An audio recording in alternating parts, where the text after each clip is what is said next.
नमस्कार, स्वागत बा आप सभी दर्शक लोगन के। त खबर बा भोजपुरी गायक और एक्टर प्रमोद प्रेमी यादव जी के बारे में। जी हाँ, आप लोगन के जान के बहुत ज़्यादा खुशी हुई जे भी प्रमोद प्रेमी यादव जी के फैन बाड़े कि उनकर एगो नया फिल्म के ऑफिशियल ट्रेलर आवे वाला बा, जेकर फर्स्ट लुक आ चुकल बा।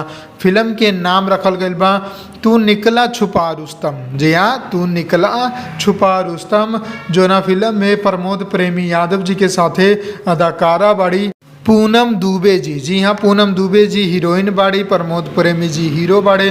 फिल्म के निर्माता बाड़े ब्रजेश कुमार सिंह, निर्देशक बाड़े अजय कुमार झा।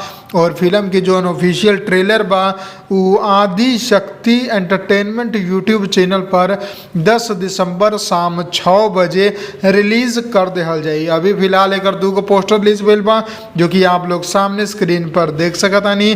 बाकी फिल्म के बाकी टीम की बात करी तो संगीत दिले बाड़े छोटे बाबा जी, गीत लिखले बाड़े राजेश मिश्रा, आजाद सिंह, सुमित चंद्रवंशी।